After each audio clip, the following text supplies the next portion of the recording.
¿Estamos listos?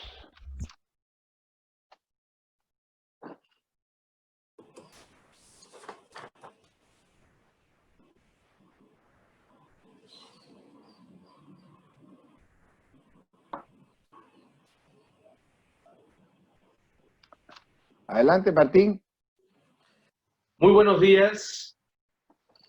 En el marco de los 25 años de nuestra universidad, la Universidad San Ignacio de Loyola, el día de hoy queremos presentarles un evento internacional con ponentes invitados de otros países y también con amigos nuestros del Perú, basado en la transformación digital en la educación en tiempos del COVID.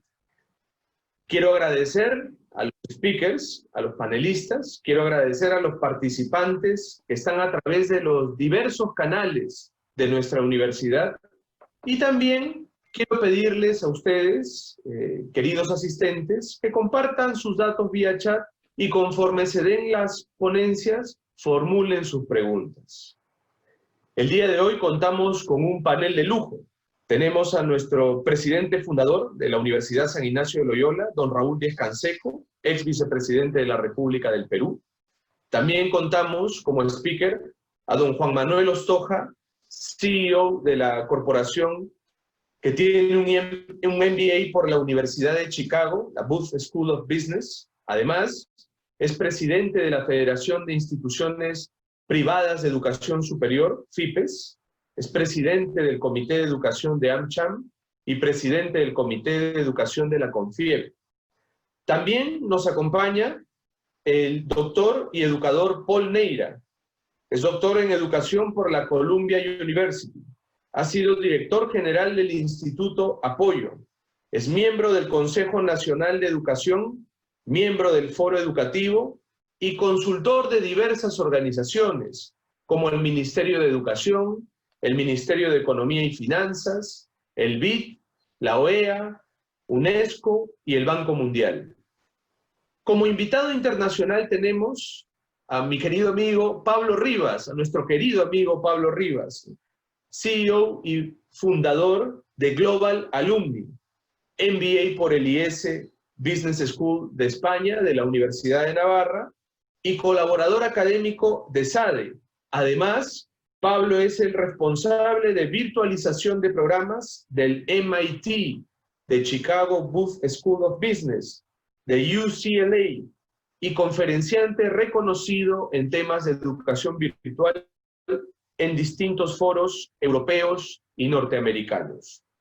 Sin más, le cedo la palabra a nuestro presidente fundador, don Raúl Díez-Canseco. Muchas gracias a todos por estar con nosotros el día de hoy aquí.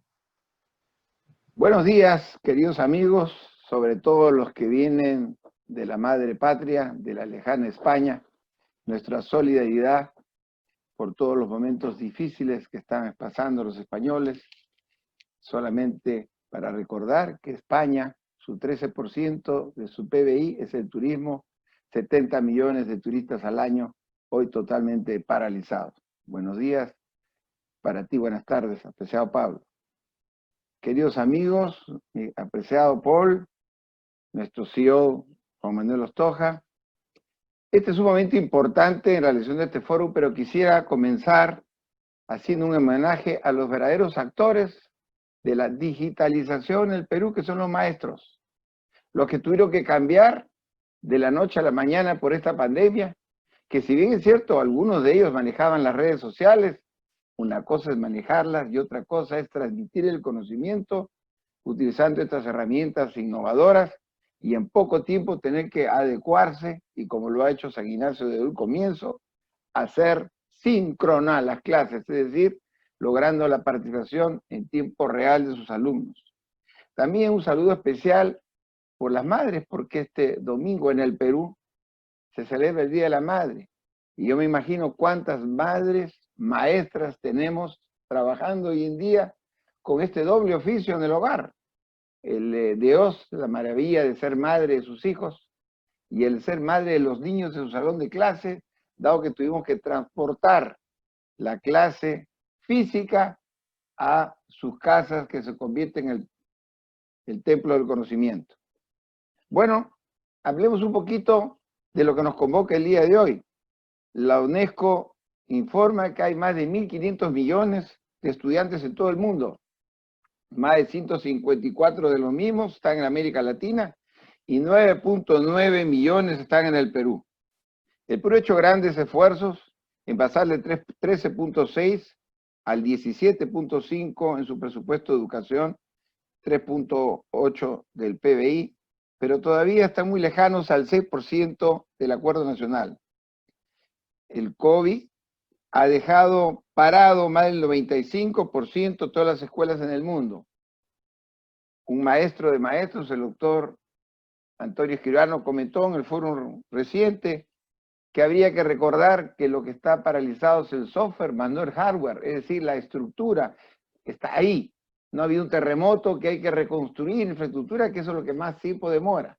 Lo que se ha quedado paralizado es la educación, que no debe parar, y tenemos que entrar a esta revolución digital tan importante. Es trascendente decir que desde que comenzó esta pandemia y por supuesto la cuarentena, se han dictado en San Ignacio más de 12.757 sesiones síncronas por mes, utilizando plataformas Zoom y Blackboard. Por otro lado, más de 50.000 horas de clase virtualizadas en los primeros 2 meses. Esto es una cosa sumamente importante porque tenemos que mejorar además, y ese es el reto que tenemos todas las instituciones educativas peruanas y del mundo, ese vínculo estudiante, docente y familia. Y yo sí pienso que este coronavirus va a dejar algunas cosas positivas, forzando obviamente nuestra mente. Y la más importante, que nos ha regresado al núcleo de la familia y nos ha hecho tener, afortunadamente, una mejor relación con los padres de familia. Los padres de familia con su tiempo en el hogar han podido participar en las clases de sus hijos y poder observar la excelencia y la dedicación de esos maestros maravillosos, de cómo le han puesto más que tinta en lo que dicen, ese don de la transmisión del conocimiento. Pero esto, queridos amigos, nos trae nuevos desafíos y propuestas. Y tenemos que ver cómo rimamos esta educación digital y los sistemas educativos. En primer lugar, se debe garantizar la continuidad educativa y mejorar la conectividad. Y en el Perú, según los informes de OCITEL, el 73% de los hogares peruanos tienen acceso a Internet. Todavía nos falta un 27%. Pero lo más importante y el reto que tenemos los peruanos, el gobierno, es que el 60% de las instituciones educativas no cuentan con equipamiento tecnológico adecuado. Eso sí es un reto y por eso el gobierno visionariamente tomó la decisión de la importación de más de 1 millón de tablets, donde vienen ya con cierto conocimiento y donde nosotros, en una revolución, trabajando con unas empresas españolas, estamos presentando el día de hoy un mecanismo para poder llegar con esas clases a los lugares más alejados de la patria, donde ciertamente el maestro no puede llegar. El segundo tema, y qué bueno que está aquí nuestro CEO, que al mismo tiempo es presidente de FIPES, tenemos que convencer a las entidades educativas del país, al Congreso de la República, que es el momento de innovar en las leyes. Y una de las cosas que tenemos que darle su valor es a la educación virtual, a la era digital, porque hoy en día no se puede hacer un curso profesional más del 50% digital, y ahora si algo nos hubiera servido mucho es poder trasladar la universidad al campo, a las provincias, a los villorrios y cosas que no se pueden. Y en tercer lugar, es la oportunidad que nos ofrece la tecnología de enseñar en casa. Necesitamos desarrollar estas nuevas habilidades. Los maestros, los padres, los estudiantes y todos tenemos que colaborar para mantener abiertas no solo las escuelas, sino nuestra mente. Finalmente, el gran reto que tenemos, queridos amigos, y en este cuarto webinar, fórum, y el próxima semana tendremos el del turismo, es que hay que adaptarse a estos cambios, no hay que enfrentarse, esto es como la ola, hay que correrla, porque sí nos va a traer muchísimos beneficios y parte de ellos los vamos a escuchar el día de hoy. Muchísimas gracias a nuestros expositores y a los miles que nos están escuchando, que Dios los bendiga. Y nuevamente, como comencé, feliz Día de la Madre y principalmente a esas madres maestras que están haciendo el doble esfuerzo para sacar el mundo del Perú adelante. Muchas gracias, querido presidente fundador. Vamos a dar inicio a las ponencias de los panelistas. Invito a don Juan Manuel Ostoja a que presente su ponencia.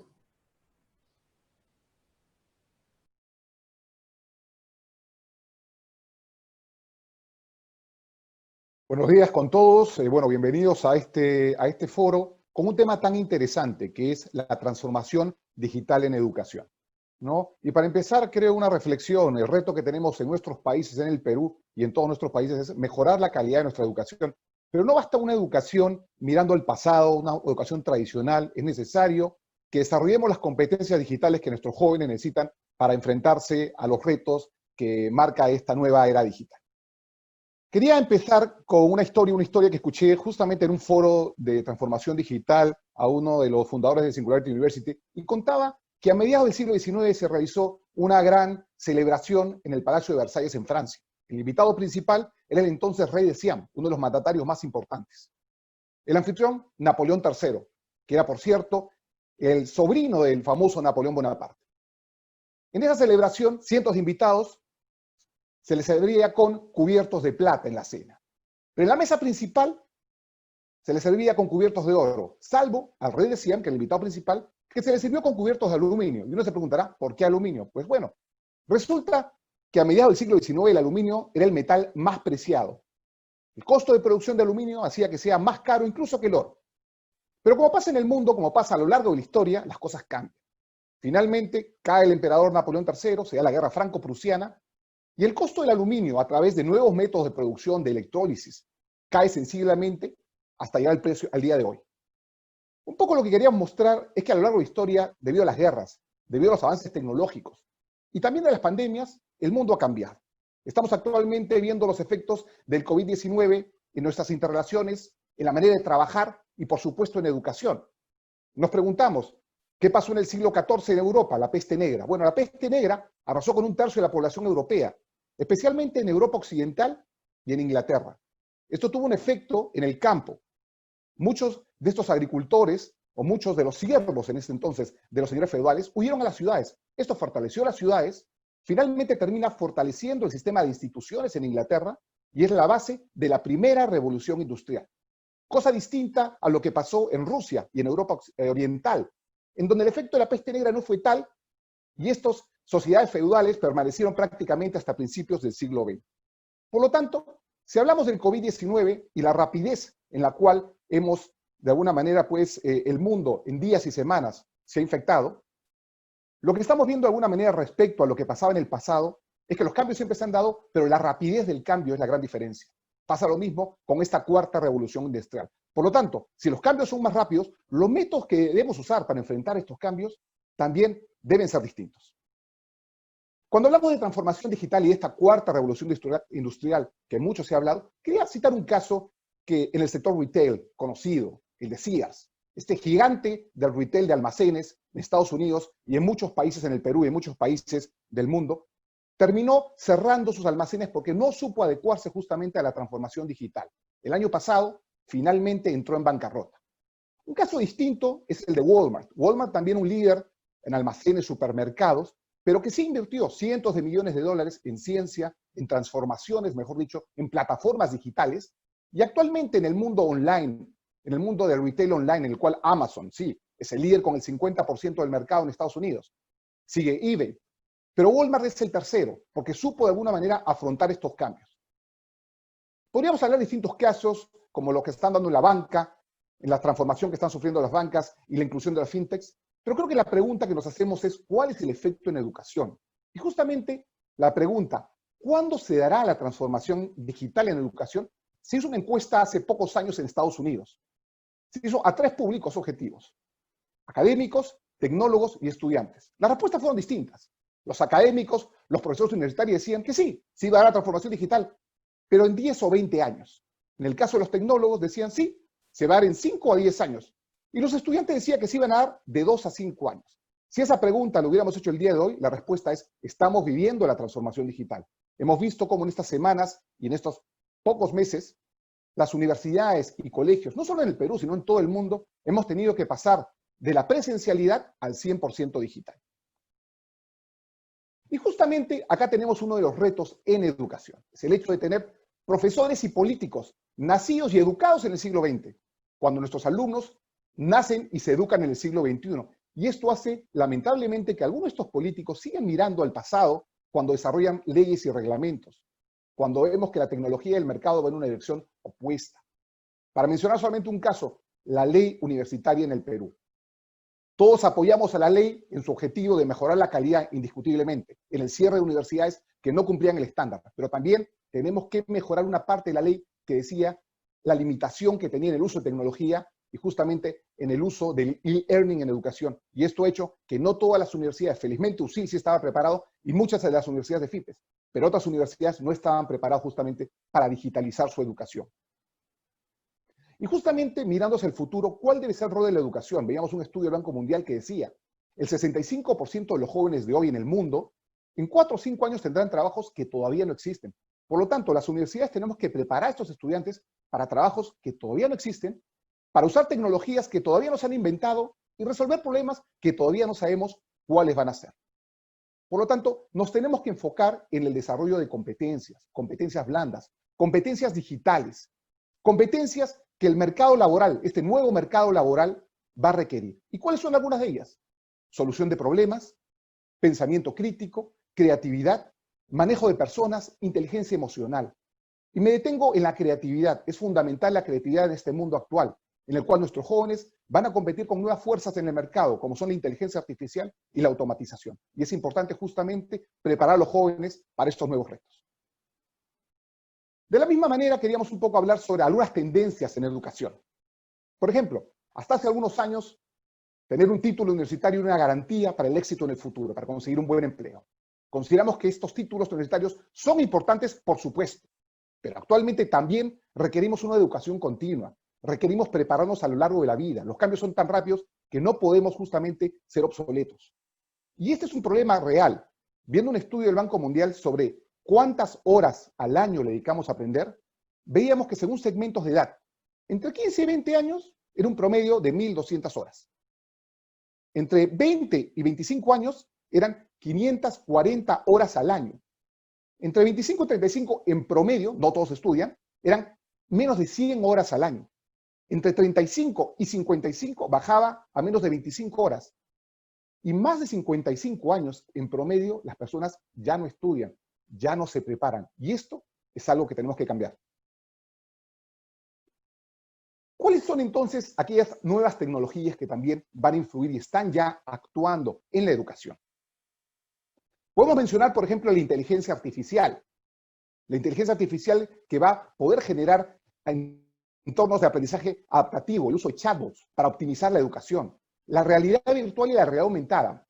En el entorno actual, en la situación actual, vemos cómo a través de un e-learning de calidad podemos transmitir perfectamente las clases virtuales en las universidades. Pero muchos se preguntan, ¿qué pasa con las plazas prácticas? ¿Qué pasa con los laboratorios? Pues bien, vemos en el mundo, por ejemplo, en casos de medicina o ingeniería, vemos en el mundo que ya los cirujanos operan usando robots o operan a distancia. Por lo tanto, es perfectamente posible con la tecnología virtual y la realidad virtual simular esos entornos para el aprendizaje en caso de medicina y otras carreras que necesitan una educación práctica. Igualmente podríamos mencionar el Big Data, el Data Mining y toda esta analítica que permite optimizar el aprendizaje. Y finalmente, el neuroaprendizaje, el uso de la neurociencia para optimizar la manera como aprendemos. Un poco para terminar, quería hacer una reflexión. Justamente veíamos también un estudio del Banco Mundial en donde mencionaba la brecha digital que existe, no solamente entre los países desarrollados y los países en vías de desarrollo. Vemos incluso que entre los países en vías de desarrollo e incluso en nuestra región, hay algunos que están desarrollando políticas educativas alineadas a los nuevos retos del trabajo, políticas educativas alineadas con los requerimientos de una educación digital y competencias digitales para nuestros jóvenes. Vemos otros que siguen con una educación tradicional de repente y siguen formando profesionales o siguen formando técnicos con habilidades básicas para realizar ocupaciones de bajo valor agregado. Mientras que estos otros grupos, que sí están enfocados en la educación digital, ya están cada vez más creando trabajos tecnológicos. La pregunta es, ¿dónde está el Perú? ¿Qué tenemos que hacer? Porque recordemos, en educación está en juego no solamente el futuro de nuestros niños, en educación está en juego el futuro, no solamente el futuro de nuestros jóvenes, en educación está en juego el futuro de todo nuestro país.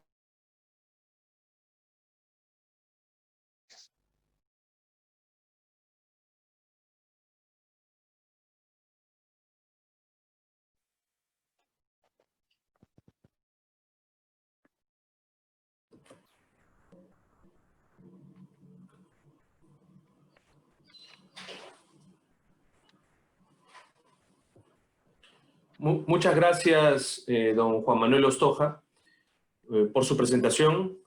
Gracias al CEO de la Universidad San Ignacio de Loyola, presidente de FIPES, presidente de la Comisión de Educación de CONFIEP, por su ponencia. Vamos a dar paso a la ponencia del doctor Paul Neira, doctor en Educación por la Universidad de Columbia, miembro del Consejo Nacional de Educación, consultor de diversas instituciones nacionales e internacionales. Estamos seguros que va a ser muy provechosa para todos nosotros la exposición del doctor Neira. Aprovecho para informarles que ya somos más de 1000 personas las que estamos conectadas a través de las redes de nuestra universidad escuchando este webinar, ¿no? Gracias, doctor Neira. Lo escuchamos. Gracias, Martín. Y un agradecimiento a la Universidad San Ignacio de Loyola, al presidente y fundador de la universidad y a todo su equipo. Y también felicitándolos por los 25 años que están cumpliendo como universidad, como institución educativa al servicio del país. Yo quisiera compartir con ustedes esta mañana de viernes un conjunto de reflexiones alrededor del proceso y del reto que significa la transformación digital en la educación y que se ha visto acelerada producto de la pandemia del COVID-19 que está sobre todo el planeta Tierra.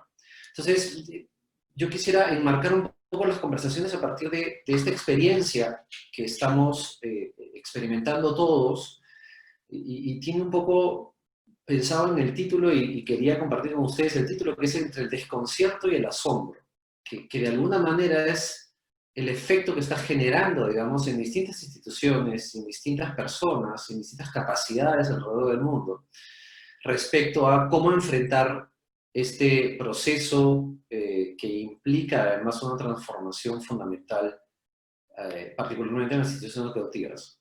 Entonces, la primera cosa que hay que pensar es que tanto las escuelas, los colegios y las universidades son instituciones de larga data, es decir, son instituciones que casi han nacido a la luz de la cultura que conocemos, la cultura occidental, digamos, de la cual formamos parte. O sea, si nos vamos a la lógica de las escuelas, la primera data que tenemos de una escuela institucional, digamos, es la escuela griega de Platón, de Aristóteles en el año 387 a.C.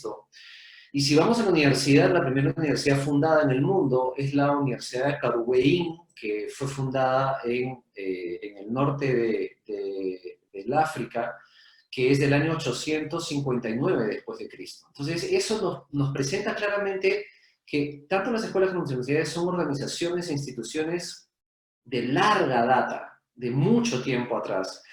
Pero si bien son bastante antiguas, digamos, en un sentido, ambas instituciones han ido enfrentando y han ido cambiando de alguna manera los roles y han ido asumiendo distintos roles a lo largo del tiempo. Inicialmente, el rol de las escuelas y universidades fue la de transmisión de conocimiento. Posteriormente, después, fue la generación de identidades nacionales, cuando cae el antiguo régimen en Europa y se comienzan a generar las naciones, y de ahí eso se extiende a lo largo de todos los países en el mundo. Después pasó a tener un rol de desarrollo del país, después pasó a tener un rol fundamental en la formación de las personas para el trabajo, ¿de acuerdo? Y a lo largo del tiempo he ido asumiendo estas funciones y estos roles distintos, pero la característica fundamental es que son organizaciones que han permanecido, y que han permanecido sobre un elemento fundamental, y necesito que me acompañen en esta idea, y es que el eje central de su labor ha estado centrada enteramente en la enseñanza. Era una enseñanza para transmitir conocimiento, era una enseñanza para generar identidades nacionales, era una enseñanza para lograr el desarrollo del país, era una enseñanza para que la gente pueda trabajar. Pero a partir de la revolución digital, de lo que mencionaba hace unos instantes Juan Manuel, con la cuarta revolución industrial, que está centrada enteramente en la tecnología digital, lo que la tecnología digital trajo consigo fue la generación de muchísima disrupción. Una disrupción que en varios sentidos ha generado lo que muchas personas llaman, digamos, el hueco en la pared. O sea, es decir, vemos nosotros una cosa más o menos estable y en eso nos encontramos en la realidad con un agujero gigante y enorme que no sabemos cómo llenarlo y que tratamos de usar los ladrillos tradicionales que nos han funcionado en esa lógica de la institución que permanece, en esa lógica de una institución que ha soportado, como bien decía además Juan Manuel, guerras, viruses, bacterias, hambre en el mundo, y se ha mantenido, al punto de que nunca en la historia, como ahora, la institución educativa como edificio físico había cerrado sus puertas, hasta esta crisis del coronavirus, que ha tenido que cerrar literalmente, físicamente sus puertas. Pero del fenómeno del hueco a la pared, lo que nos está sucediendo además es que hemos pasado a un estado VUCA. El estado VUCA significa volatilidad, incertidumbre, complejidad y ambigüedad, que son el término en inglés, digamos, que es traducido al castellano. Porque en el fondo estamos enfrentando una situación en las instituciones educativas con su estabilidad y su permanencia, de enorme volatilidad porque no sabe cómo negociar los términos de una relación de enseñanza en otros espacios que son los digitales.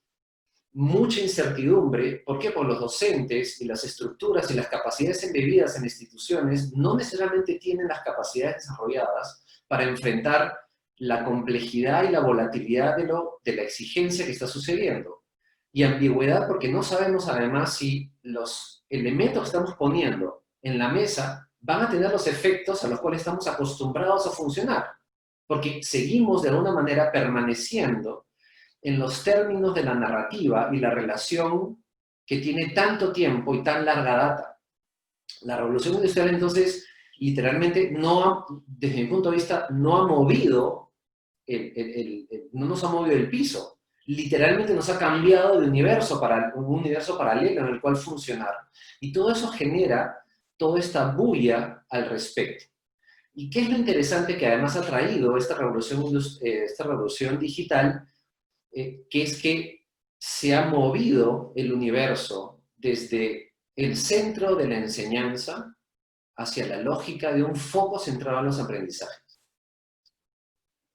De alguna manera esto ha descolocado institucionalmente a las escuelas y las universidades porque han estado fijados su atención en el delivery de la enseñanza. Juan Manuel mencionaba hace unos instantes en su intervención de que la ley universitaria en el Perú había planteado una serie de condiciones básicas de realidad, pero todas ellas están muy centradas en la lógica de la infraestructura, el funcionamiento normativo respecto a la enseñanza y la capacidad de poder mirar el otro ángulo, el otro descentramiento hacia el tema del aprendizaje se ha perdido de vista, y esta cuestión de la transformación digital a partir de la exigencia del COVID-19, lo que nos está planteando además es que en el fondo la transformación digital se convierte, quiero cerrar porque creo que ya estoy en el tiempo, el primero que tiene que ver con una confianza profunda en el aprendiz, en la capacidad de decidir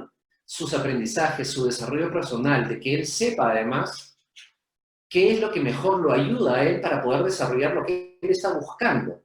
Eso implica más que las universidades y escuelas cambien el giro. El segundo elemento es asegurar de parte de las escuelas y universidades la ubicuidad no de la enseñanza, sino de oportunidades de aprendizaje. Es la generación pensada y reflexiva de ayudar al aprendiz a efectivamente llegar a su logro, que es el aprendizaje. El tercer elemento es generar mucha capacidad de respuesta, y lo mencionaba hace un instante además Juan Manuel y también el señor Díaz Canseco, del esfuerzo que está haciendo en este caso la Universidad San Ignacio de Loyola de responder a la exigencia con X miles de cantidades de horas de formación en línea, pero eso hay que agregarle además el elemento del on demand, es decir, la capacidad de responder en cualquier sitio. La ubicuidad del on demand es fundamental. El cuarto elemento es abrirse a nuevos elementos o nuevos formatos en la relación que existe en la enseñanza-aprendizaje. No podemos solo confiar estrictamente en la mirada del rol del docente de transmisor de conocimientos, sino que tiene que ser además facilitador y un experto en generar oportunidades de aprendizaje. El quinto elemento que creo que tiene que estar discutiéndose en esta transformación digital, que en el fondo es una transformación cultural, tiene que ver con construir capacidades institucionales que ayuden a generar el conocimiento, a transferirle al estudiante en la relación entre el docente y el estudiante, de que se conviertan ellos dos en su relación, usando la tecnología, generar nuevo conocimiento. No solo transferirlo, sino construirlo y diseñarlo en conjunto. Y finalmente eso nos lleva a esta revolución que trae la transformación digital desde el punto de vista que tiene que ver con la democratización del conocimiento. El conocimiento entonces ya no es solo parte de un grupo de personas, solo parte de un grupo social, sino que está extendido hacia todas las personas. Y en una situación como la del Perú, que su geografía es un reto en sí mismo, la transformación digital es una herramienta para hacer inclusión, para incorporar a poblaciones, para acercar al territorio y fortalecer esa idea de cara al bicentenario de ser una nación diversa, pero unida. Muchas gracias. Muchísimas gracias, doctor Paul Neira. Vamos a escuchar ahora la ponencia de don Pablo Rivas, nuestro invitado internacional. Pablo Rivas es CEO y fundador de Global Alumni, MBA por la Escuela de Negocios IS de la Universidad de Navarra. Además es responsable de virtualización de universidades globales como el MIT, ESADE, Chicago Booth School of Business y UCLA. Gracias, Pablo, te escuchamos. Bueno, pues muy buenos días y muy buenas tardes si alguno no nos escucha desde el Perú. Yo la verdad es que estoy muy feliz de estar aquí con vosotros en esta circunstancia difícil, ¿no? Como es el COVID. Quiero agradecer a nuestro presidente Raúl pues sus palabras de ánimo, y yo lo que quiero decir es que a ese ánimo se une el optimismo, ¿no? Yo parece que la curva del COVID se va aplanando, con lo cual yo quiero decir que de esto se sale. Nosotros estamos como 10 o 15 días por delante de vosotros en Perú y en América Latina, con lo cual se va viendo la luz, ¿vale? Cada día se va evolucionando, con lo cual yo creo que es un momento también único en la historia, ¿no? A este respecto, como bien decía el doctor Martín Santibáñez, yo a lo que me dedico desde hace 7 años es a la fácil tarea de virtualizar instituciones líderes, instituciones educativas líderes del mundo, con lo cual entendedme que el reto es tan divertido y tan fascinante como la oportunidad. Yo ahora doy la bienvenida a mucha gente que empieza a hablar de educación virtual. Yo llevo nada menos que 7 años hablando de esto y varios miles de estudiantes, ¿no? En la empresa que yo creé hace 7 años teníamos la humilde misión y vocación de transformar las mejores universidades del mundo al español. Y con eso nací y dije, oye, yo voy a juntar la tecnología con el idioma. Yo no me resignaba a que los hispanohablantes, por el hecho de haber nacido en un idioma que no fuese el inglés, tuviésemos que estudiar en no las mejores instituciones educativas. Y hace 7 años, cuando online learning, educación digital y todas estas cosas, pues no, ni siquiera existían, intenté que fuesen una realidad. Y lo que os puedo decir 7 años más tarde es que independientemente del COVID, que el COVID es circunstancial y es un examen que nos han puesto como seres humanos en esta época, en este año 2020, y ahora hablaré de esto, pues aconteza, ¿no? O sea, esto. Entonces, ¿qué es lo que os quiero decir? En primer lugar, nosotros antes del COVID, porque parece que es que no había vida antes del 1 de marzo. Entonces, antes del COVID ya estábamos inmersos en una revolución industrial, ya estamos en la cuarta.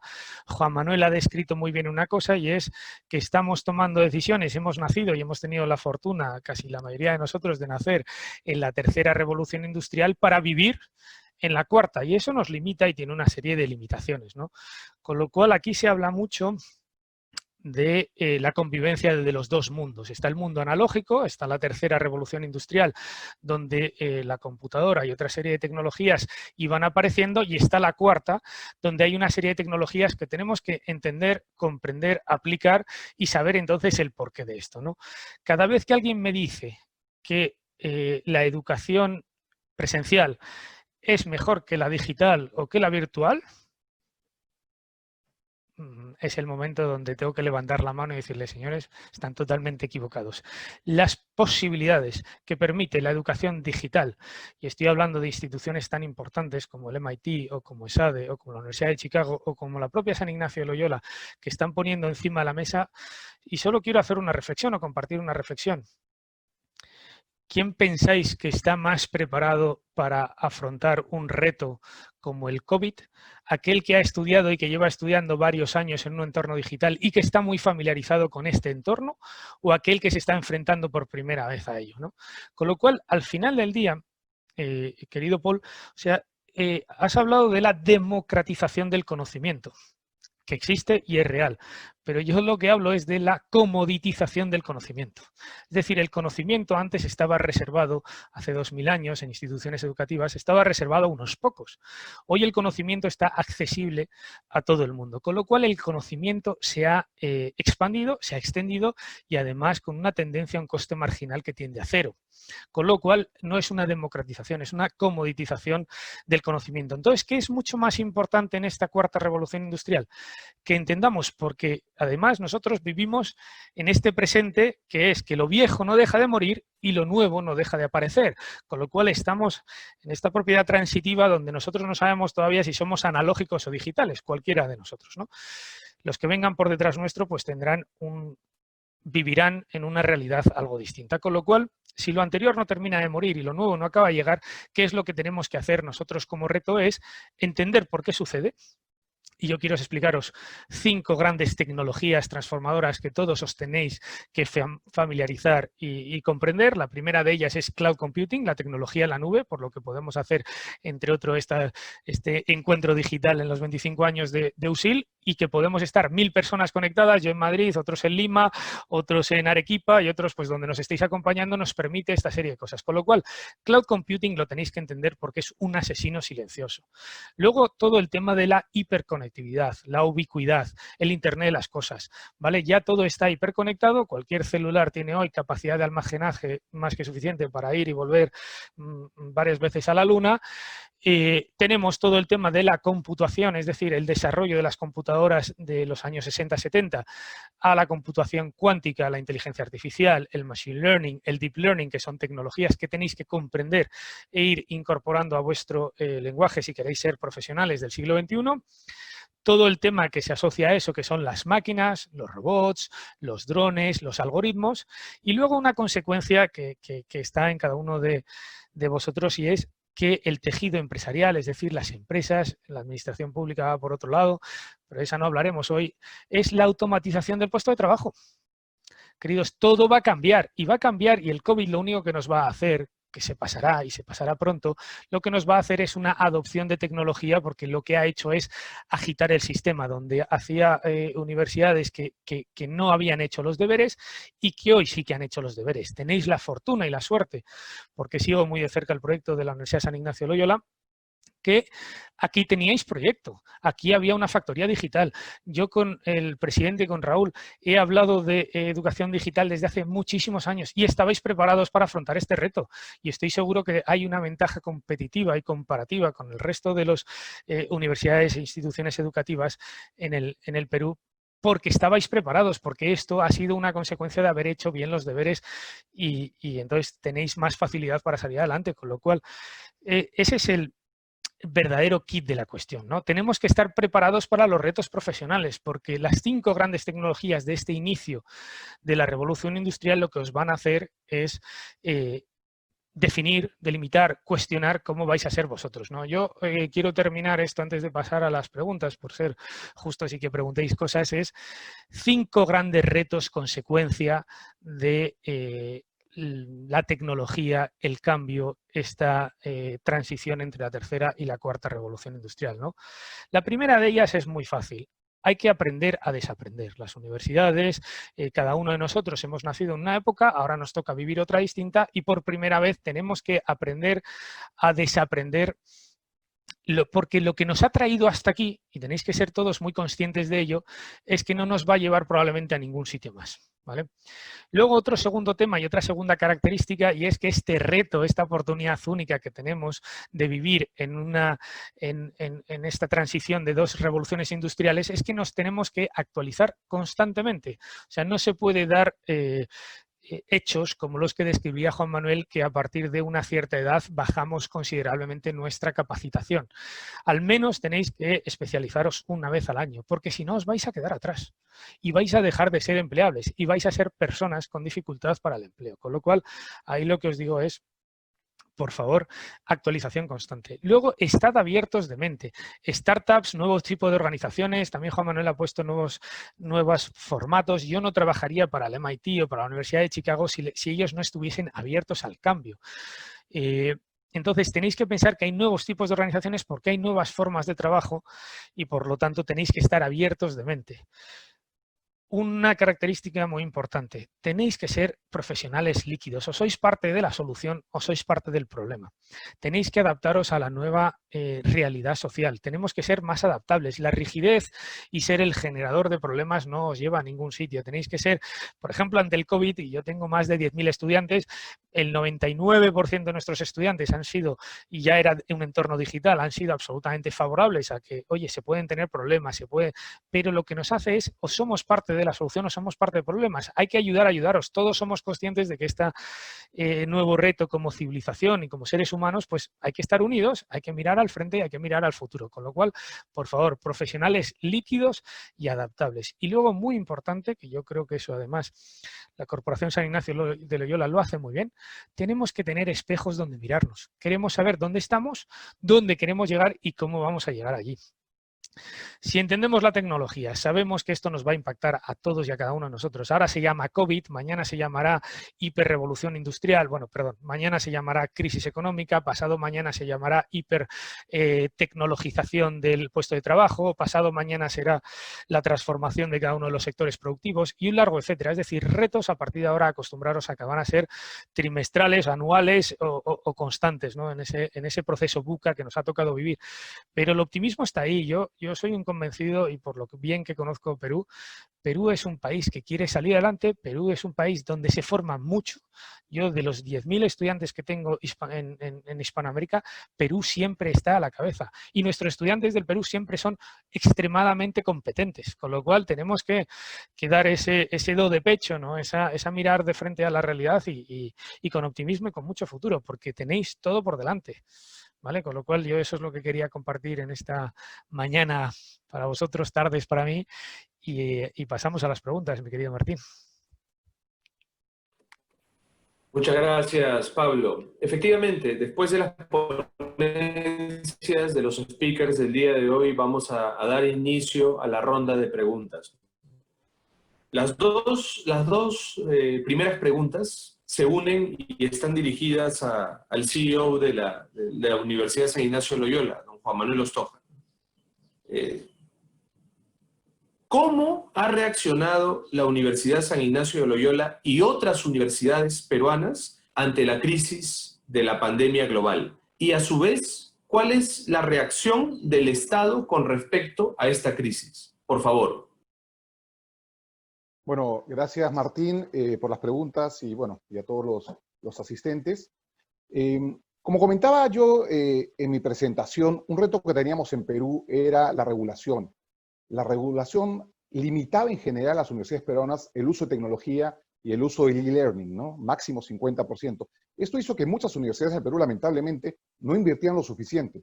Y a diferencia de lo que vemos que pasó en Asia, en Europa, en los Estados Unidos, que 100%, digamos, de las universidades, un porcentaje muy alto, pudo migrar a lo digital rápidamente. Comentaba Pablo el caso, por ejemplo, de MIT, de Chicago, de Harvard, etcétera, que usan pues esas tecnologías.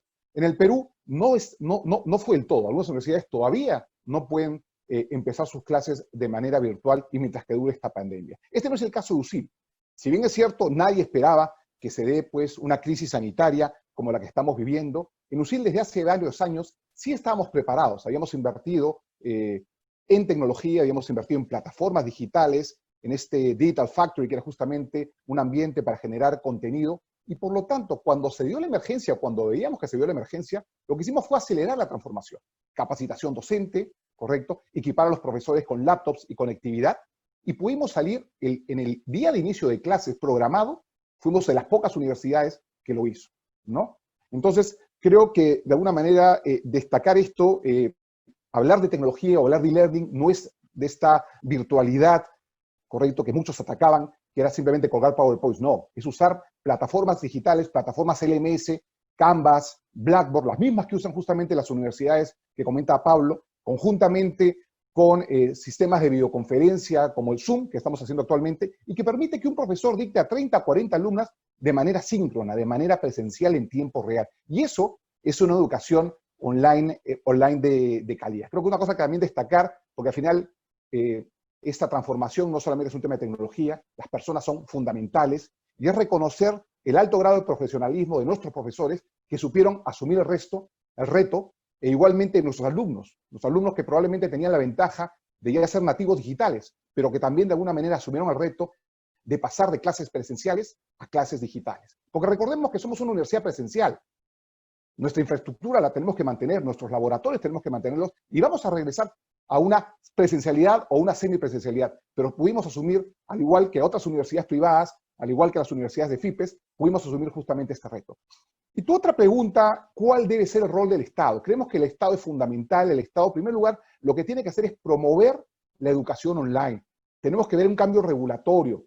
Si bien es cierto, el gobierno reaccionó y dio una emergencia que nos permitió salir 100% online, porque la ley no lo permitía, ¿correcto? Esto debe ser permanente. No podemos estar de espaldas al resto del mundo. Debemos diferenciar lo que es una educación online de calidad, ¿correcto?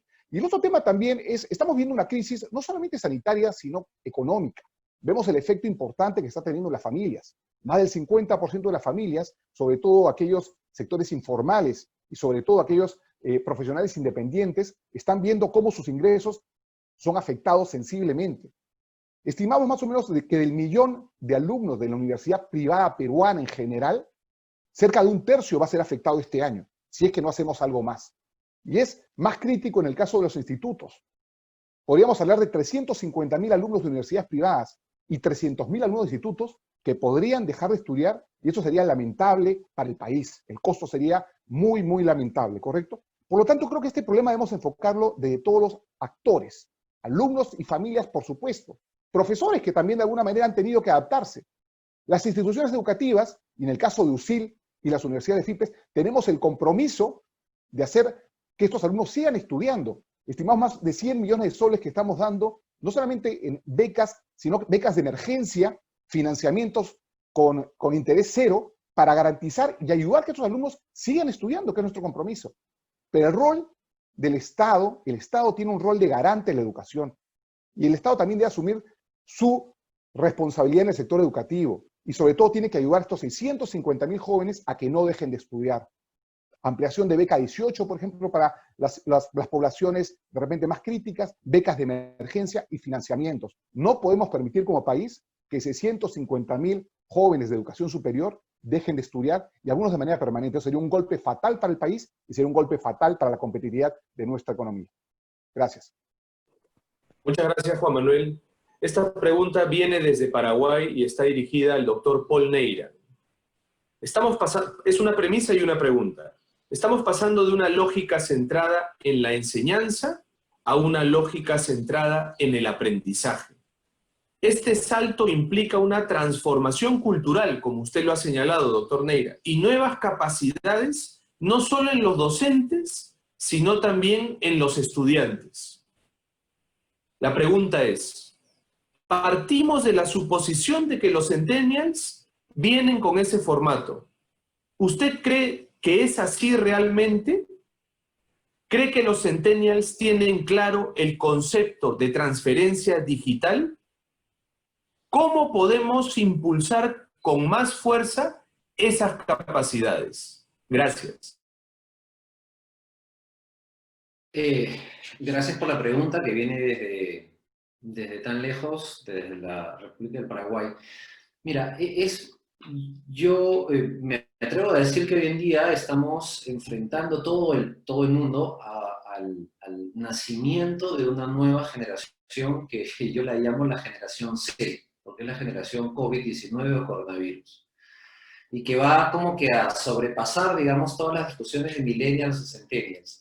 Es cierto lo que dice la persona que ha hecho la pregunta en términos de que no solo basta esa transformación cultural respecto de los docentes y de las instituciones, sino también de los estudiantes. Y en ese sentido, yo me atrevería a decir que hay una diferencia entre las competencias digitales para el entretenimiento, para el consumo de información que tienen los centennials, respecto de las competencias de esos mismos centennials para generar nuevo conocimiento, para construir conocimiento distinto, que es justamente la clave sobre la cual se tiene que construir la relación enseñanza-aprendizaje. En ese sentido, me parece que allí, tanto los docentes como los estudiantes están en foja cero, porque es a partir de la relación que se pueda construir a ese nivel, que los estudiantes y los docentes puedan generar competencias digitales para el aprendizaje, para toda la vida. Porque como bien señaló en su momento Juan Manuel en el estudio del Banco Mundial, las personas que tienen de 45 para arriba solo tienen, creo que, 20 horas de capacitación al año, lo cual es un absurdo. Entonces, justamente estas generaciones, lo que hay que hacer es hacerles el flipping, o sea, hay que voltear la tortilla de alguna manera, en generar que esas capacidades digitales para el consumo, para el entretenimiento, para el consumo de información, comienzan a ir transformándose en competencias digitales para generar más aprendizaje, para generar más comprensión y para generar además conexión con los grandes problemas que enfrenta la humanidad, porque me parece que ahí está la clave en la cual se pueden establecer estos puentes para que este grupo de estudiantes que hoy en día está en las aulas, tanto de las escuelas como de las universidades, puedan efectivamente darle un uso a esas competencias en generar mejor conocimiento para enfrentar problemas comunes, como por ejemplo el hambre, la desigualdad.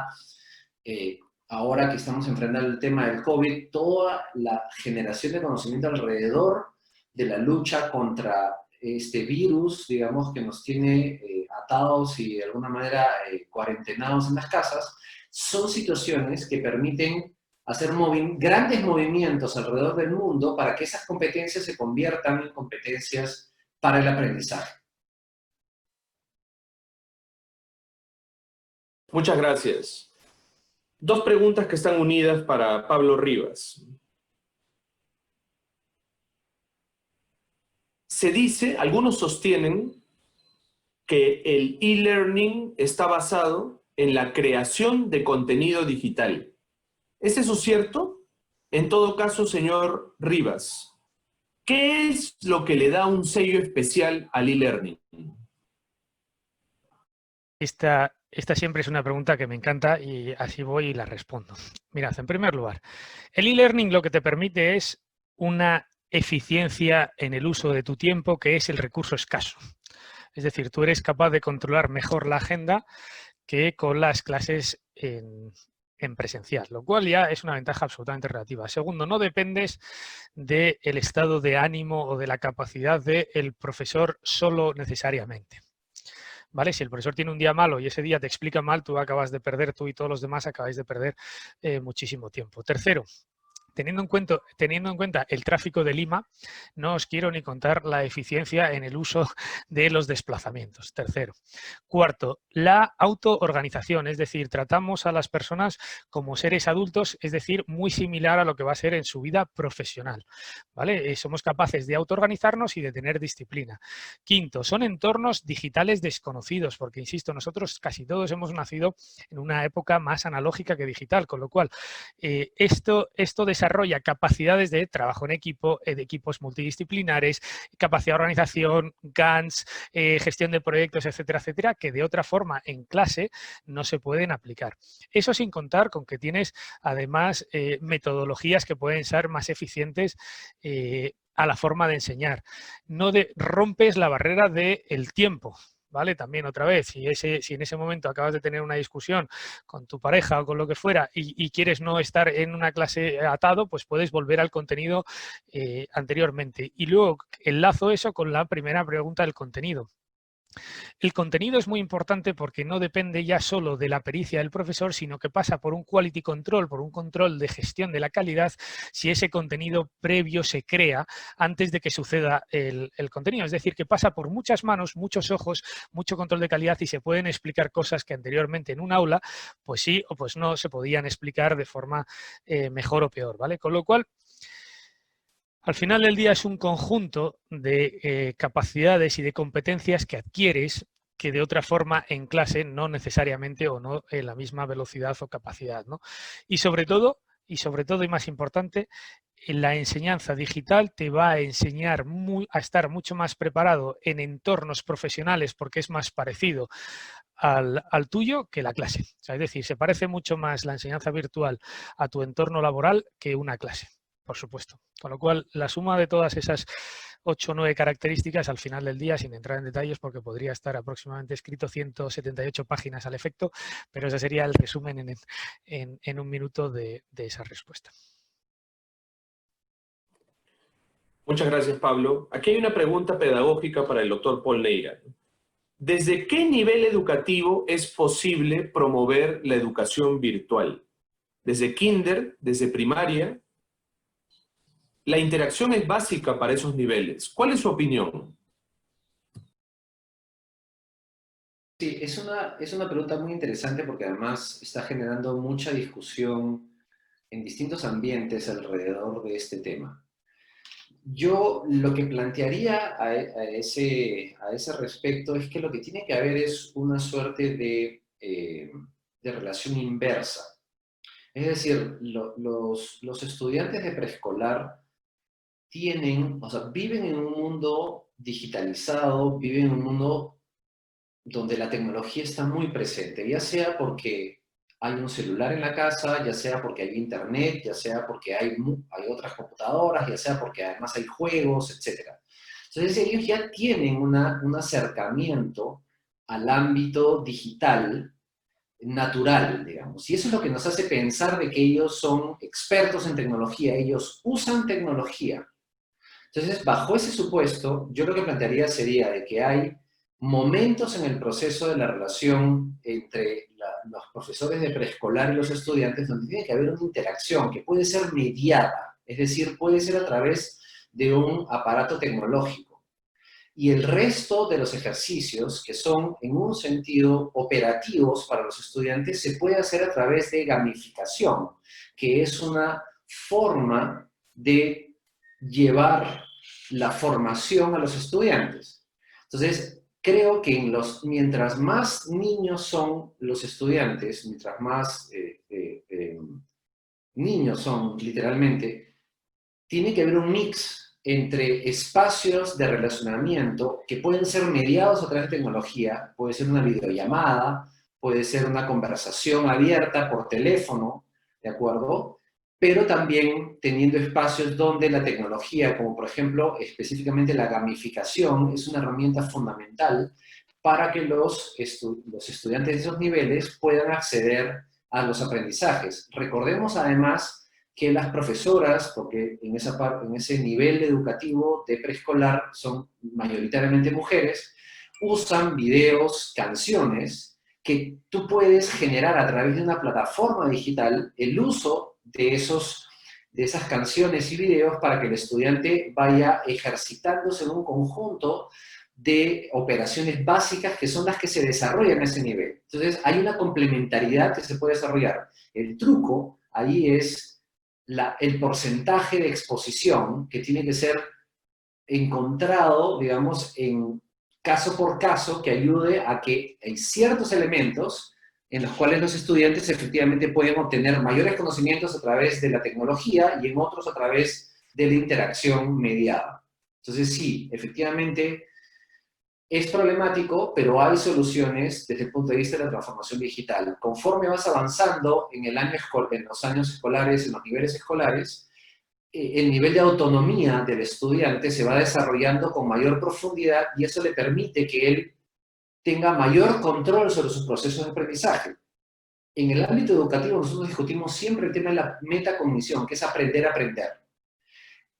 En una escuela de ladrillo y cemento, normalmente la capacidad de metacognición o de aprender a aprender no se desarrolla porque siempre el estudiante está con un adulto delante de ellos.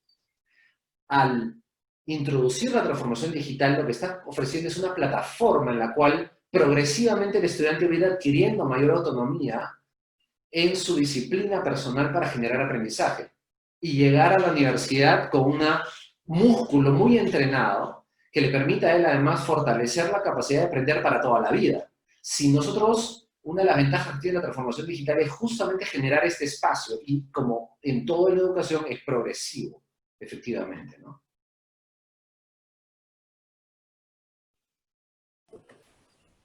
Muchas gracias, doctor Neira. Para el señor Pablo Rivas, ¿cuáles son los retos, debilidades y oportunidades de los maestros con relación a la enseñanza virtual? Y desde Estados Unidos, en la misma línea, ¿cómo un profesor se transforma en un maestro online? Bueno, pues la pregunta es muy pertinente en el sentido de lo que no puede hacer el maestro, y vuelvo a los consejos y a los retos que teníamos, lo que no puede hacer el maestro es hacer lo mismo que hacía en presencial, replicarlo en un entorno digital. Con lo cual tiene que desaprender 3 o 4 pasos para volver a hacer 2 o 3 pasos para adelante y cambiar las dinámicas, porque, insisto, ya no es una sesión en vivo, sino que es una sesión, no solo necesariamente en vivo, sino que es una sesión que tiene infinitos más componentes que se pueden hacer. Se pueden hacer, y por ejemplo yo lo hago mucho cuando dicto clases, es videocasos. A partir de ahora ya no quiero exámenes, quiero videoexámenes, quiero videocasos, quiero saber cómo te expresas, quiero saber cómo te comunicas, quiero saber cómo haces un vídeo, quiero saber cuáles son tus conocimientos. Con lo cual, el profesor, el gran reto que tiene y la gran debilidad que tiene es pensar que él puede convertir su clase presencial en un entorno digital y que le funcione exactamente igual. Y esa es la gran, el gran reto y la gran debilidad. ¿Cuál es la gran oportunidad que tiene la Corporación San Ignacio de Loyola comparado con grandes universidades norteamericanas? Mirad, cuando hay un cambio de revolución industrial, hay una cosa que pasa y es que el contador se pone a cero. Es decir, que todos más o menos partimos del mismo punto, todos empezamos de cero. Y la velocidad con la que tú implementes la tecnología y el acceso a la tecnología hoy es mucho más fácil, significa que hoy la Universidad de San Ignacio de Loyola, si tiene la voluntad, tiene la capacidad de inversión, tiene el compromiso de querer hacerlo, puede estar dando una experiencia muy similar a la que daría una universidad norteamericana. ¿Por qué? Porque empiezan desde la misma casilla de salida. Con lo cual, se han puesto los contadores otra vez a cero, unos tienen más recursos, otros menos recursos, unos más profesores, otros menos profesores, unos más alumnos, otros menos alumnos. Pero lo que sí que es indudable es que hoy la experiencia que puede proveer la Universidad de San Ignacio de Loyola puede ser muy parecida a una experiencia de una universidad top, si realmente confía, como sé que es el hecho y el caso de la Universidad de San Ignacio de Loyola, y esto nos permite que igualemos, porque hay comoditización, como decía antes, del conocimiento, y podamos hacer experiencias de aprendizaje para nuestros estudiantes que al final les capaciten mejor y les preparen mejor para la vida profesional. Con lo cual, ese es el gran challenge que tienen que hacer todas las universidades y en concreto la San Ignacio.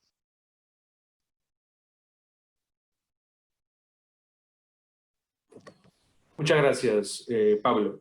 Para el doctor Neira, ¿cuál sería el papel de la investigación en este mundo online que ha creado la crisis del COVID? A ver, la investigación es el motor de la generación del conocimiento nuevo. O sea, es imposible, desde mi punto de vista, que cualquier actividad humana, sea la que sea, no base su desarrollo, su mejora continua, su transpolación a partir de procesos de investigación mediados, digamos, a ese nivel.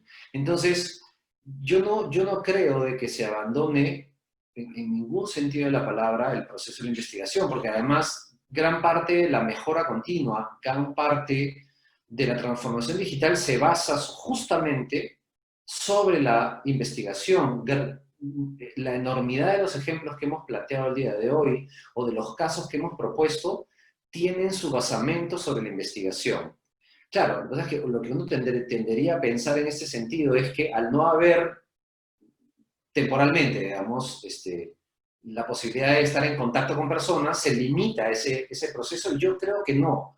Yo creo que justamente la tecnología digital lo que ha permitido es que las distintas redes de investigación a lo largo del mundo, de los centros de investigación de las universidades o centros de investigación particulares o estatales, hayan permitido que la interacción y la correlación de conocimientos haya crecido exponencialmente.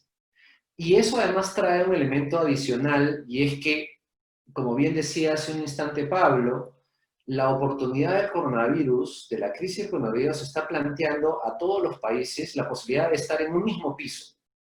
Porque todos estamos enfrentando el mismo problema y todos tenemos además a la mano la misma cantidad de soluciones que existen en el sistema para poder enfrentarlo. Por eso es que es tan importante, y yo quiero resaltar aquí lo que decía Juan Manuel, en términos de una normativa estatal que permita efectivamente que este tipo de innovaciones y este tipo de experimentaciones que se dan realmente tengan dónde asentarse. Porque si hay legislaciones o normativas que no permitan de que se dé este tipo de interacción, entonces lo que va a suceder es que se va a limitar la posibilidad de que, teniendo en este sentido en el Perú la misma condición que otros países, poder dar saltos cuánticos en términos de formación de personas. Y eso tiene que ir acompañado efectivamente con la investigación y la evidencia que nos permita a nosotros responder ante eso. Como por ejemplo, ya hay evidencia suficiente de investigación que prueba de que la exposición a los estudiantes frente a elementos de menor edad, evidentemente, estoy hablando, frente a elementos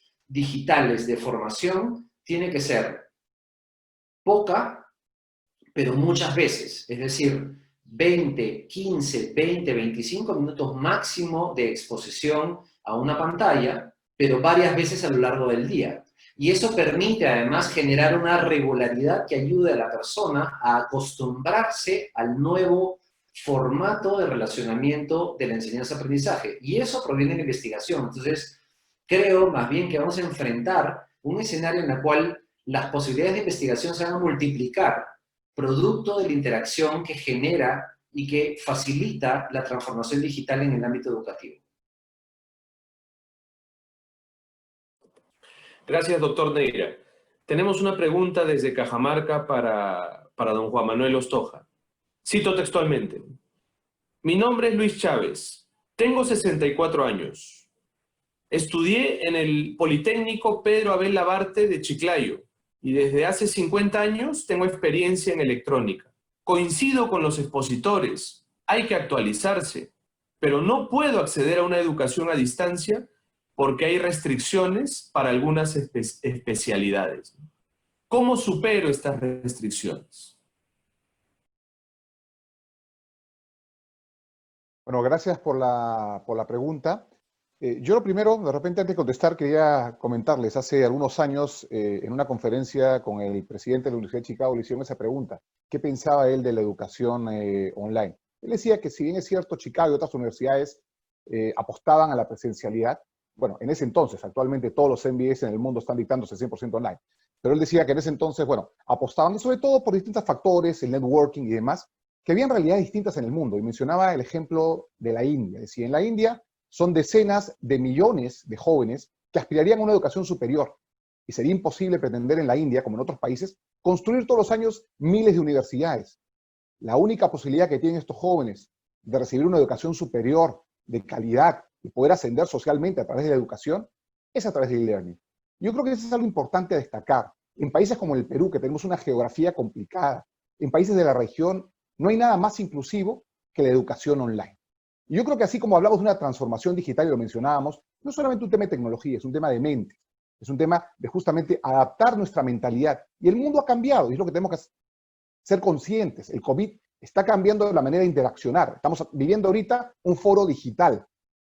Las empresas han tenido que cambiar, hemos tenido que migrar al teletrabajo para justamente no detenernos. Y la educación no solamente ha cambiado, hemos pasado al 100% digital, sino que probablemente, levantada la cuarentena, se va a imponer una semipresencialidad y el mundo digital se va a imponer. Y para eso es fundamental cambios en la regulación, que es lo que comentábamos anteriormente. En el resto del mundo, la digitalización y la educación online está perfectamente habilitada. No podemos limitar el aprendizaje, no podemos limitar la educación. Existe la tecnología suficiente, incluso en temas prácticos. Existe la realidad virtual para poder simular entornos prácticos. Creo que es algo que tenemos que reflexionar como país, cada uno de alguna manera adaptarnos. Cada uno de alguna manera, pues, empezar a educarnos justamente a través de estas herramientas digitales que ya existen. Y también una llamada a reflexión al gobierno, al Congreso. Tenemos que mejorar y tenemos que adaptarnos justamente a lo que está sucediendo, a las tecnologías que se están dando en el resto del mundo. El Perú no puede estar de espaldas al resto del mundo. Gracias.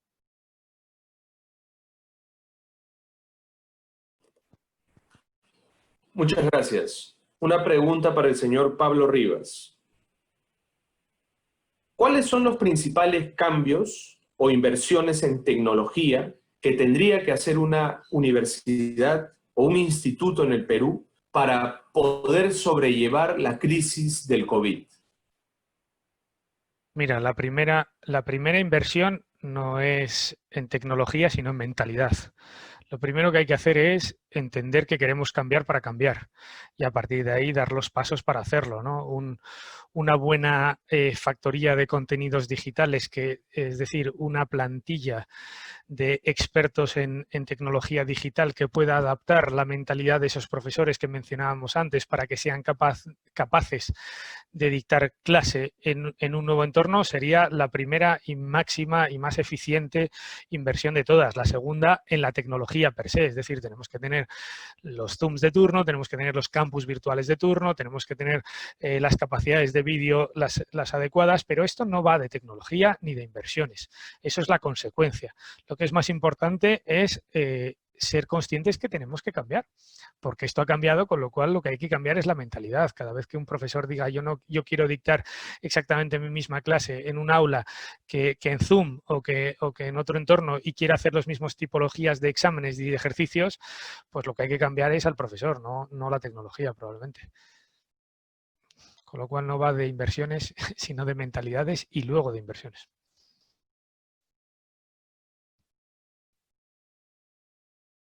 Gracias, Pablo. Última pregunta para el doctor Paul Neira, ¿no? En su experiencia, ¿cuánto tiempo aproximado le tomaría al Perú el cambio de una educación presencial, netamente presencial, a una transformación digital en el ámbito de la educación escolar primaria y secundaria?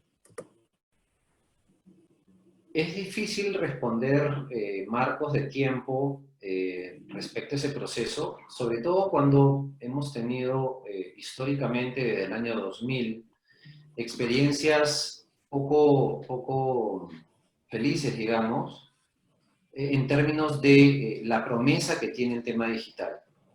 Han sido poco felices en su implementación, pero hemos aprendido mucho de ellas en el proceso y espero que los esfuerzos, por ejemplo, del Ministerio de Educación, que ahora está planteando de que se entreguen 1 millón de tabletas a estudiantes, sobre todo de áreas rurales, de cuarto de primaria hasta quinto de secundaria, y un grupo pequeño, menor evidentemente, de estudiantes en áreas periurbanas del primer y segundo quintil de pobreza, están, entiendo, además, incorporando efectivamente los aprendizajes de estas anteriores. Entonces, si es que hay una lógica de sostén, y esa es una de las cosas que yo estoy planteando en cuanto foro tengo la posibilidad de conversar, que se incorpore en el Perú, a partir de esta experiencia, una política de educación a distancia formal y firme en el Estado y particularmente en el Ministerio de Educación, que ayude a que eso se desarrolle orgánicamente y que sea además parte permanente, así como hablamos de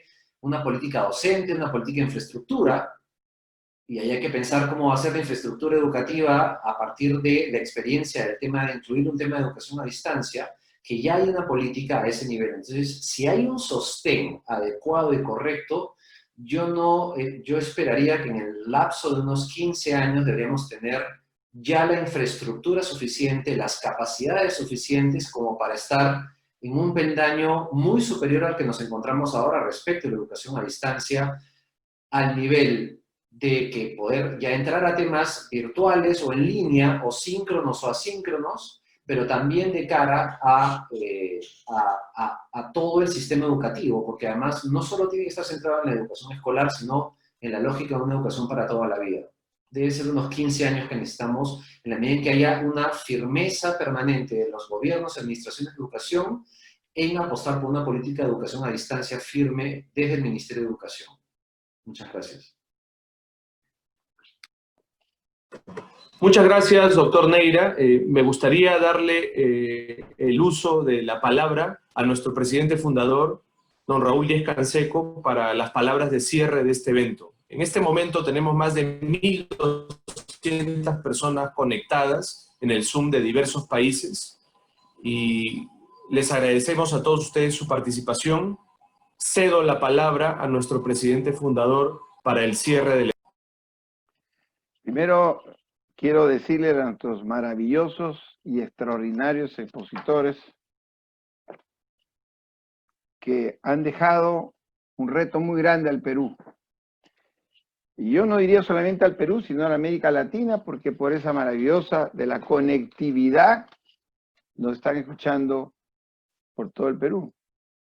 Qué palabra clave, comoditizar, pareciera complicada.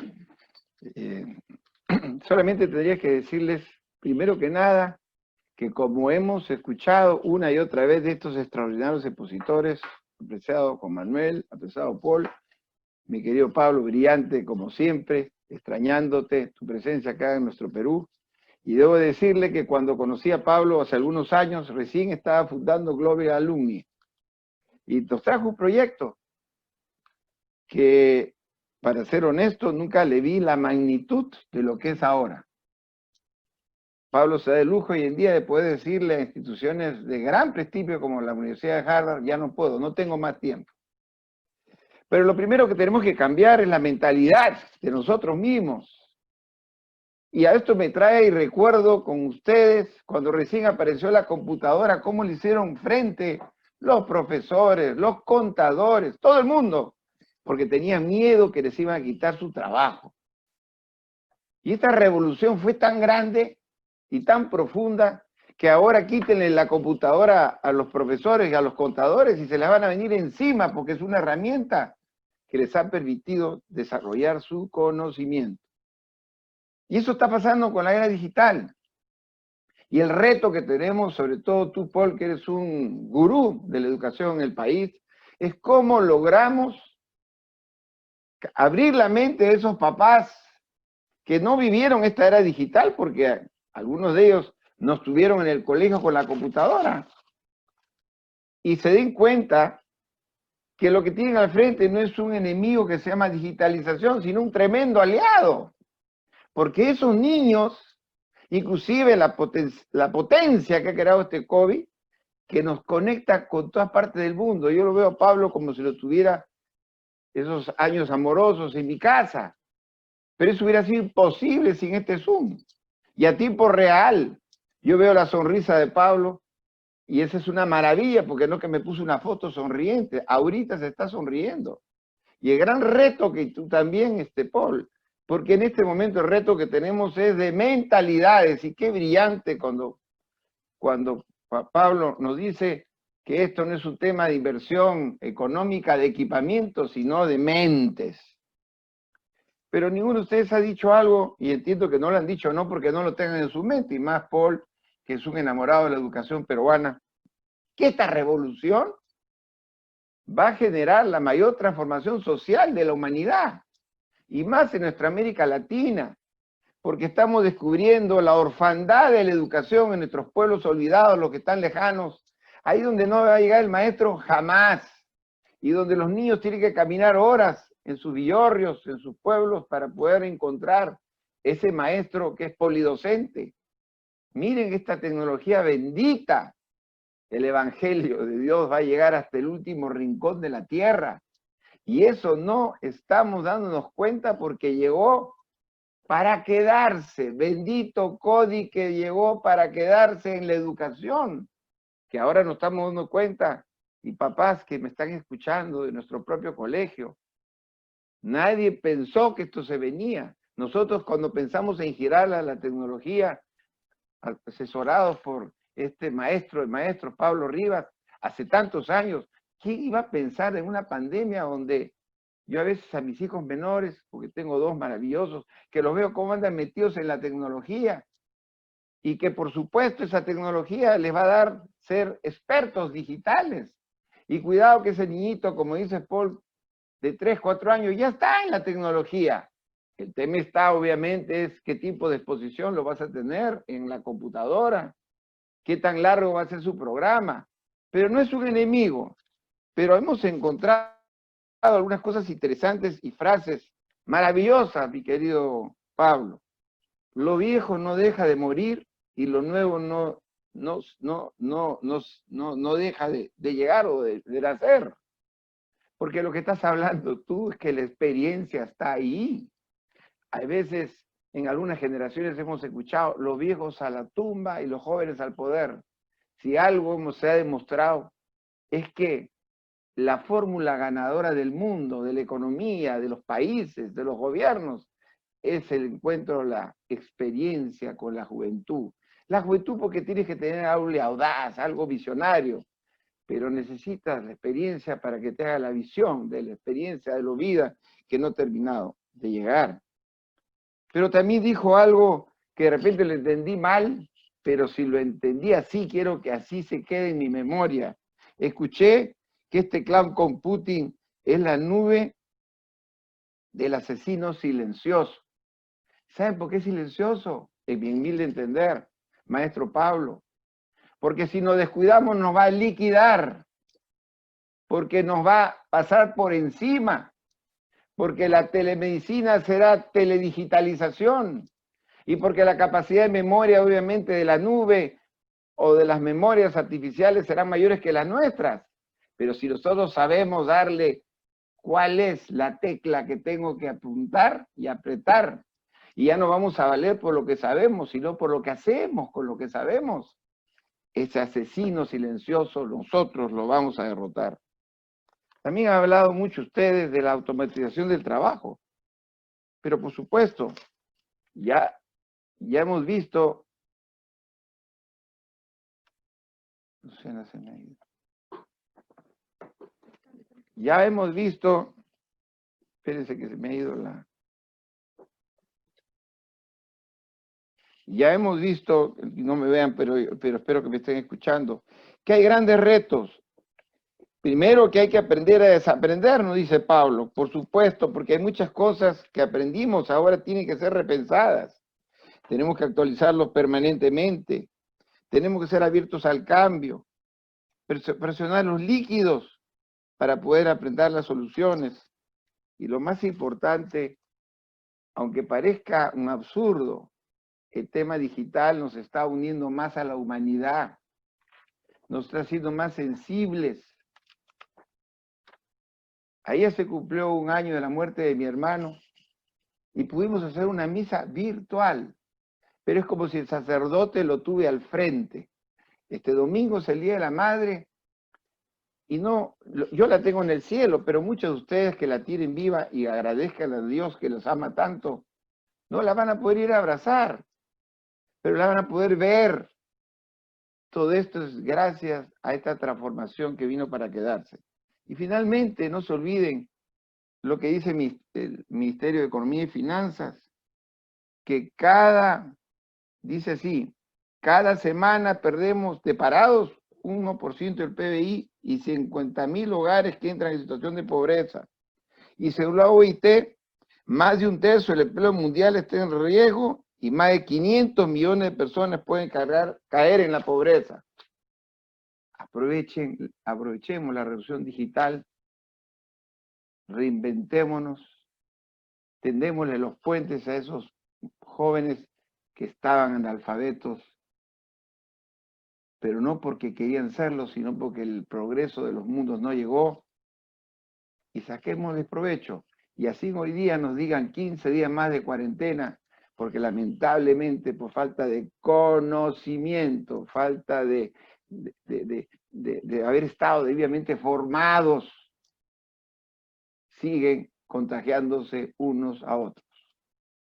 Muchísimas gracias, pues, queridos amigos. De verdad, 1000 personas nos acompañaron todo el foro, 1000 en el Zoom, pero nosotros tenemos frecuencia USIL y USIL TV, donde se ha disparado otros 1000 más. Creo que han dejado una huella muy grande entre nosotros y para el Perú. Y creo además, según me acaban de informar, más de 4000 nos siguen en USIL TV y frecuencia USIL, que son otros mecanismos que ya no tienen límite. Pero sí que alguna revisión final, mirando a Dios, hay que agradecerle a lo que está sucediendo en el mundo, porque nos está haciendo descubrir en nosotros que tenemos que ser mejores personas y finalmente llegar a la conclusión que la educación no puede parar. Muchas gracias, y a sus madres, que Dios me las bendiga, y las que como yo las tenemos en el cielo, elevamos una oración a Dios para que se acuerde de nosotros. Que Dios los bendiga. Muchas gracias, presidente fundador. Efectivamente, queremos agradecer a todos los participantes de este foro, que casi hemos llegado a los 5000 participantes en todas las plataformas de la universidad, en USIL TV, en el Zoom y en todas las redes que tenemos. Queremos agradecerles muchísimo a todos los que nos han acompañado en esta mañana. Recordarles también que el próximo viernes 15 de mayo a las 9 de la mañana los esperamos en nuestro próximo foro, Reinventando el turismo en tiempos del COVID. Gracias a todos. Ha sido un placer escuchar estas ponencias y también las preguntas de los asistentes. Estamos muy contentos por la convocatoria. Hasta pronto.